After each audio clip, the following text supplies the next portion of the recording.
Hey everyone, welcome to video 4 in the Connecticut Driver's License walkthrough series.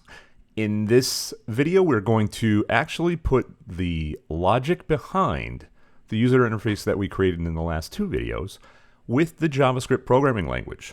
So, would you open up code.org, sign in, and recall your project, and let's get right to it. On the main screen right now, there's one thing I forgot to do in the last video was make sure you're on design, go to home, the home page, and select the element at the top, Connecticut Driver's License, and that should come up with an ID of home header. Scroll all the way down to the bottom where it says border width. Let's make that 0, and let's do the same for requirements. Bring that to 0. We kept that there, remember, to just remind ourselves that any HTML element is technically a rectangle across the screen, and it's up to us to put content in it, background images or color, and border widths as well. But we're going to remove that to make the headers blend in with the background. All right, so we want you to go to the results page, and let's do the same thing. Okay, now remember when you went to the results page, you had to select the headers as well. So I have the two headers cleared out, no border. The Connecticut Driver's License requirements blends right in with the background as intended. Okay, now it's time to actually change back to the home screen. And if you remember, what we want our users to do is enter a name and an age, and then simply select the Learn More button to have a decision come up on the second page. So we want to stay with the first page here. Ultimately, once a name and age is entered, the action occurs once Learn More is selected. So let's choose that in design, and notice that that is with a results button ID. So this is where the ID is going to become important. Honestly, you could have named this Learn More button, make decision button, anything you wanted, but it is this name, whatever you put here, that JavaScript is going to actually target. So let's click on the code piece here, and you are probably defaulting in the toolbox to one of the yellow tabs. In the toolbox, everything is color-coded with block code, but this is all JavaScript programming language, functions and variables and so on. The first one, UI controls, is something within JavaScript called the document object model, but that's a little advanced for this. Right now, we just want to know that every command here allows us to change, impact, control anything on the user interface. A nice thing about this in any of the toolboxes is when you hover over one of the function blocks or command blocks, it'll tell you a little bit about what it is. So this onEvent executes a callback code when a specific event type occurs for that UI element ID. So we're focusing on that button. That's our UI element ID. And then notice the name of this function is onEvent. The pieces inside of the parentheses are what we're going to call parameters. This function, in order to be carried out, needs an ID, the type of event, and then a callback function to occur, something to occur once the event is engaged. So that's called an onEvent. Let's drag that in. So click on the onEvent in the toolbox, drag it over to your workspace, and we're almost ready to go. Here's where the ID comes in.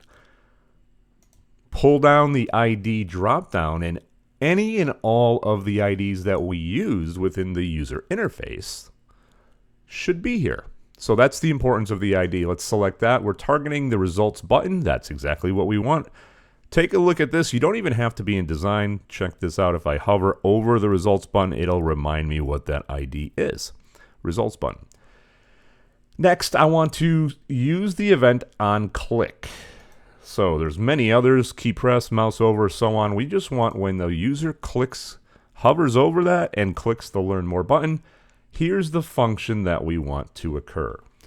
Now, a function in and of itself is simply a block of code that behaves like a recipe. And you could have, just like HTML elements, you could have functions within functions, and that's exactly what we're going to do here. So go into the toolbox, come on down to functions, that's our green selector, and you're going to see primarily 4 different selections here. There's a return at the bottom here, and then comments. For now, I want you to focus on the first 2 blocks. Hover over those. These blocks define what a function is. So in other words, this is where the recipe is going to be stored. And you only have to define it once. You only have to write your code in here once. We're going to do that one time, but we're going to call that function first. And in fact, you could call it many times. So take a look first at the definition. Keyword is function. That lets the JavaScript, that lets the browser know that in JavaScript we're setting up a recipe. Then the my function is where you put the actual name. You put any name you want, and then that's what you're calling that recipe. Then inside of the parentheses is where we would put any parameters, information that is needed when you call this that impacts the recipe. Well, in the first definition, notice there's nothing there. Come on down to the second one, hovering over. This is a block to define a function with parameters. So we're going to use this one in another project. Right now, we're going to focus without parameter. Finally, once you have a function written, you only have to write it once. It's these 2 buttons here, call a function and call a function with parameters. That's to actually say, please refer to the recipe and use it. And you could do that as many times as possible. So right now, we're just going to set up a call to a function. So let's bring that into the onEvent. So we're going to have a function with a function, and we're going to name this update decision. Okay, so I usually kind of start my code this way, and this is just style. I look where the users are going to interact with my application. I bring in an onEvent, and I start kind of thinking through the process. Now, this is not the order in which the code will fall. If I have variables that I want to bring in later, I could slide them up above line 1, this block, and push this back down. So we're not necessarily writing this in order, but eventually it will be read in order by the browser. Okay, so imagine this now. The user selects Learn More, and if you remember, what happened upon that is the screen changed to results, and we got the results page. So we need to actually make that happen in this click. So if you go back to UI controls and slide on down, let's see here, there is a function called setScreen. It sets the screen to the given screen ID. So let's put that underneath. So in other words, what we're saying here is run that recipe that we haven't defined yet. And then once that's done, move the screen over to the results screen. And notice here only 2 IDs came up because this is specific to a function for screens. We want the results screen to pop up. Okay, so that's it for the front page. Now, if you remember on the back page, we had these 3 different buttons here that are going to pop up, and they're going to be visible for our users to go and learn more information. So that also is going to be an interaction. In other words, we type in a name, we type in an age, we select Learn More, and then a little brief paragraph comes up about, are you underage? Can you get a teen license or permit, or can you get an adult permit? But then we want, once that decision is made, we want to actually provide a user a path to go to another website based on the outcome. So that's on the results page. If you remember, we set up 3 buttons at the bottom. So what does that mean? We want to provide an onEvent for those actions as well. So let's drag in another onEvent.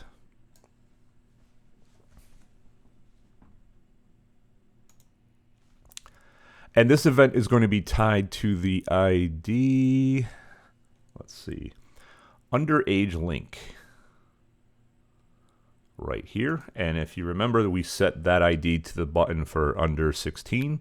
We still want this to be a click, and now we want to open a new page so that it's changing the UI. So we're still in UI controls, and let's slide on down to find open page. And it's right here, open URL. So let's drag that in. And notice a default HTTPS web page reference comes in. Let's back out of that. We want to keep this in parentheses. In quotes. And then we want to go to the desired website. And a quick way to find this is go to Google, and I just typed in Connecticut driver's license, and this is the website that came up, and this is what we want to direct our underage drivers. It's the general information on how to get a Connecticut driver's license. Come on up here, highlight the entire URL, hit Control-C, put that in your clipboard, and let's go back into our code, and we want to paste that right here. Control-V. All right, now the shortcut here, if you think about this, we want to replicate this on event in two other IDs. So first, let's go down to functions, and I want to separate each one of these with comments. So I'm going to slide the comment block above each on event at this point in time. Okay, and in the comment, the first one we want to put homepage call to action. That is our front page where we're saying type in your name and age, and then learn more, and that's the call to action. Then we want event listener for under 16 results. That's going to be the underage link. And now let's actually go to a shortcut. Next to version history.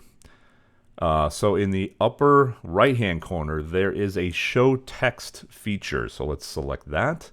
And now we leave block mode, and we actually go into show text. So from line 2 all the way down to line 5, you could now see is the on event. There is the open curly bracket right after function here, close curly bracket. And then this paragraph closes out the entire on event.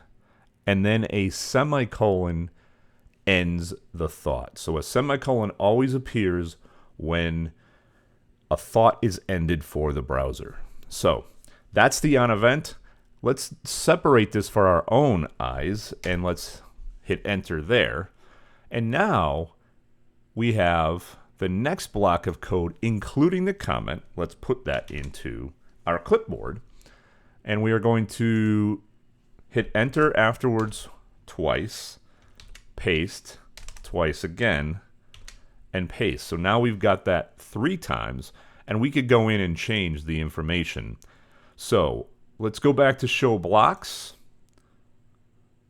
We want to change the underage link for the second on event, and we want to bring that to teen link. And then the last one we want to bring to, I think, adult learner link, sorry. Okay, now all we need to do here is change out the actual web pages. So let's head down back to that Connecticut driver's license web page again, and notice here 3 steps to getting your driver's license. Let's select learner's permit here.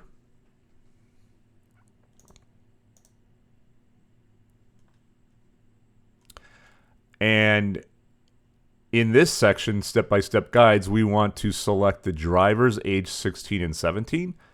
Let's put that URL into our clipboard.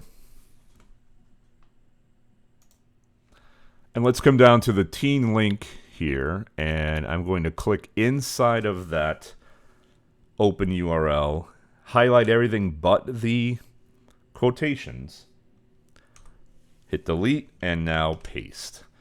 So that's going to bring over, notice, the teen driver's license permit requirements. Now all we need to do is do the same for adults. So let's get that set up here. Highlight the URL. Do not delete the quotes. Delete the URL. Let's go get that URL now. So if I go back to the page we were on, hit backspace, and I want to slide down to adult learners permit. Once I'm there, I want to grab that URL in my clipboard, Control C, come on down and hit Control V, and I've pasted it in now. So the only other thing we want to do here is we want to change the comments. So remember, this is the event listener 4, and instead of underage results, we want to put 14 drivers. So let's back away that, type in teen drivers, and then finally we want to do the same for the comment for the third on event. And this is going to be for adult learners. Let me make sure I spelled that right. Okay, so at this point, what have we done? Well, we have set up 4 event listeners tied to all of the possible buttons that a user can choose. The first one actually triggers the function update decision and will then target our users to one of 3 different websites: general permits, permits for teens, and permits for adult learners. So we have 3 buttons, one for underage link, one for teen link, and one for adult learner link. Each of those buttons will then, upon click, will divert the user to this Connecticut.gov, ct.gov website. So we have created the 4 on events. So in the next video, we now actually have to put the recipe behind this big function called update decision. If you notice here, if I highlight over here, there's this little yellow triangle saying, hey, you haven't declared it yet. I know you're calling it, but if we actually were to run this, JavaScript would look for it and not find the recipe. So that is what's coming up in the next one. We'll see you then, everybody.